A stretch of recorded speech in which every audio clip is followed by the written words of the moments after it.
یہ نبی بھی ہیں، بادشاہ بھی ہیں، حضرت سلیمان علیہ السلام۔ حضرت سلیمان علیہ السلام کا لشکر آ رہا ہے، لشکر آ رہا ہے وادی نمل، چون کی وادی، اس سے 3 میل دور ہے لشکر۔ حضرت سلیمان علیہ السلام کا لشکر وادی نمل سے تقریباً 3 میل دور ہے۔ چونٹی نے دیکھ لیا، یہ چونٹی کی آنکھیں نہیں ہوتی، یہ اللہ تبارک و تعالیٰ نے اس کو ایسی حس دی ہے، ایسی حس دی ہے کہ یہ خوشبو سونگھ کر محسوس کر لیتی ہے۔ تو 3 میل دور اس نے دیکھا کہ لشکر آ رہا ہے، یہ اپنے چونٹیوں کو کہہ رہی ہے، قالت نملۃ یا ایھا النمل ادخلوا مساکنکم لا یحطمنکم سلیمان جنودہ وہم لا یشعرون۔ یہ اپنے چونٹیوں کو کھڑی ہو کر کہہ رہی ہے، چونٹی کھڑی ہو کر اپنی چونٹیوں کو کہہ رہی ہے، اپنے ہم جولیوں کو کہہ رہی ہے کہ اے چونٹیوں اپنے بلوں میں، اپنے گھروں میں گھس جاؤ۔ لا یحطمنکم سلیمان جنودہ، حضرت سلیمان علیہ السلام کا لشکر آ رہا ہے، کہیں وہ بے خبری میں تجھے کچل نہ دے۔ تو حضرت سلیمان علیہ السلام نے 3 میل دور اس کی آواز کو سنا اور پہچانا، فتبسم ضاحکا من قولھا، اور مسکرائے جب اس وادی کے قریب آئے، حکم فرمایا کہ چونٹی کو بلاؤ، اس کا کیڑی کو، چھوٹی بالکل، اس کو ہم حقیر سمجھتے ہیں کہ یہ حقیر مخلوق ہے، بالکل چھوٹی سی ہوتی ہے کیڑی، بالکل جو ہمارے پیروں پاؤں میں آ جاتی ہے، کچھ نہیں جاتی ہے، مر جاتی ہے، بالکل چھوٹی سی ہوتی ہے، لیکن اس کا نظم و ضبط، اس کا جو ہے اپنا طریقہ بالکل نظم و ضبط کے ساتھ چل رہی ہیں۔ وہ چونٹیاں جو تھیں وہ اپنے مالک کا کہا مان رہی تھیں، اپنی ملکہ کا کہا مان رہی تھی۔ آج کا انسان ہے کہ وہ اپنے مالک کا حکم نہیں مانتا، یہ چونٹی تھی۔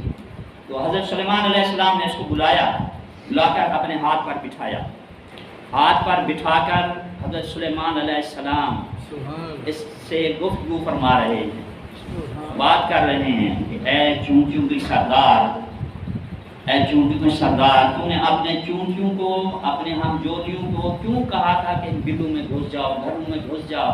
تو یہ پتہ نہیں کہا کہ میں نبی ہوں، نبی جو ہے وہ کسی پر ظلم نہیں کرتا۔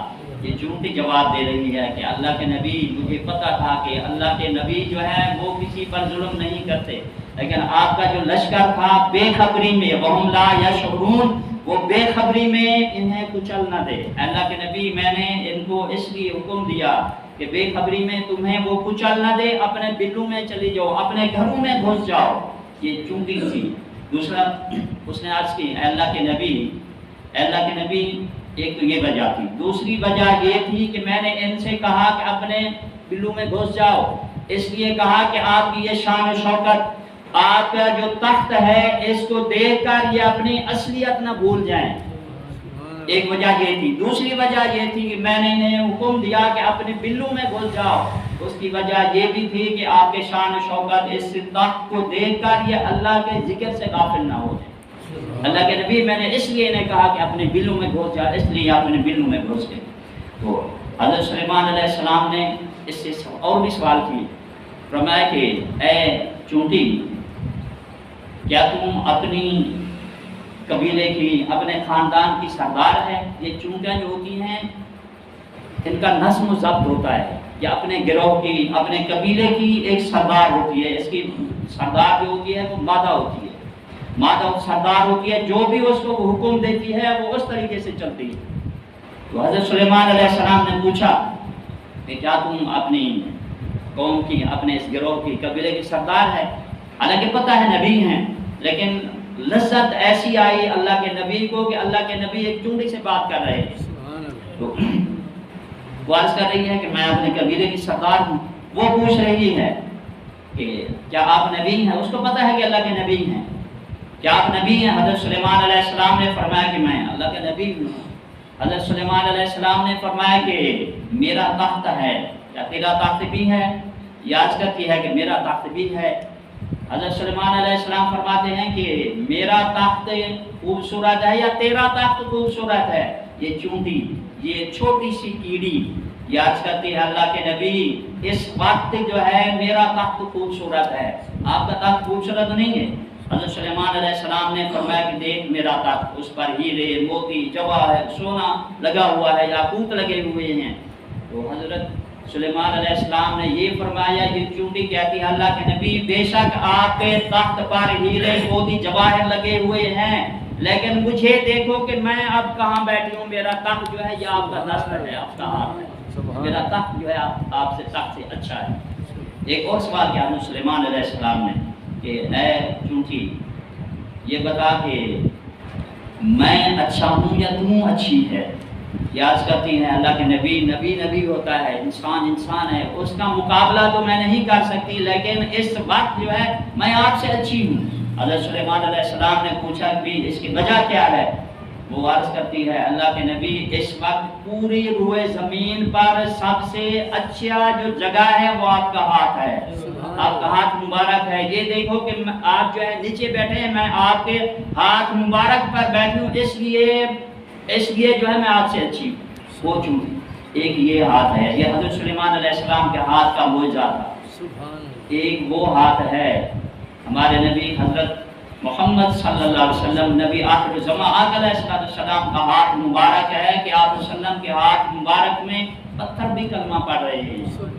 وہ ہاتھ مبارک کے اشارہ کریں چاند دو ٹکڑے ہو جائے، سورج کو اشارہ کریں تو غروب سورج جو ہے وہ واپس آ جائے۔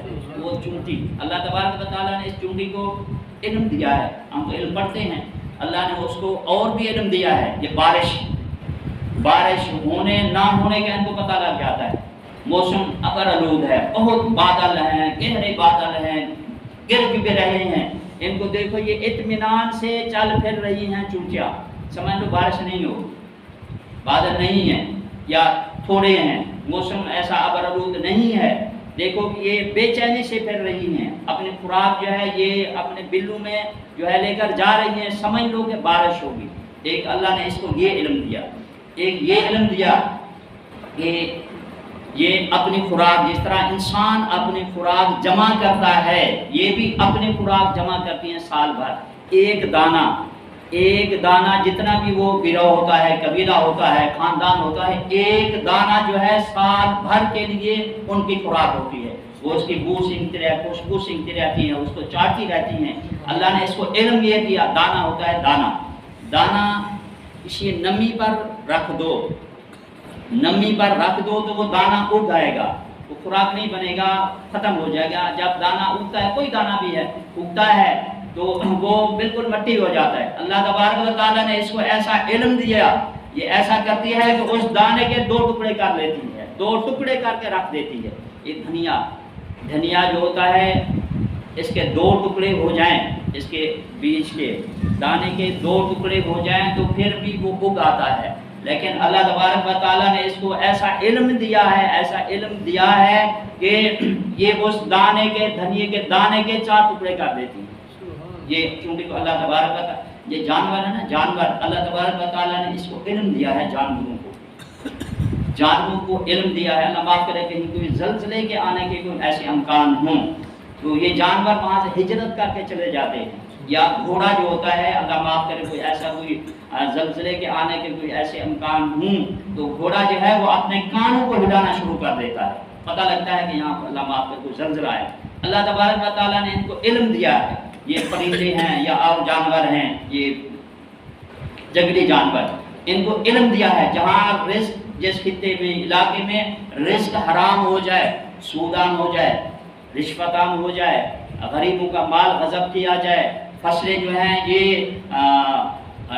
جو ہیں یہ ناجائز پانی سے پکائی جائیں، یعنی رزق حرام ہو جائے تو یہ پرندے جو ہیں وہاں سے ہجرت کر کے چلے جاتے ہیں، ان کو پتہ لگ جاتا ہے کہ رزق حرام ہے، رزق حرام یہ پرندے بھی نہیں کھاتے، آج کے انسان کھا رہا ہے، سود بھی کھا رہا ہے، رشوت بھی کھا رہا ہے، غریبوں کا مال غصب کر کے کھا رہا ہے، یتیموں کا مال بھی انسان کھا رہا ہے۔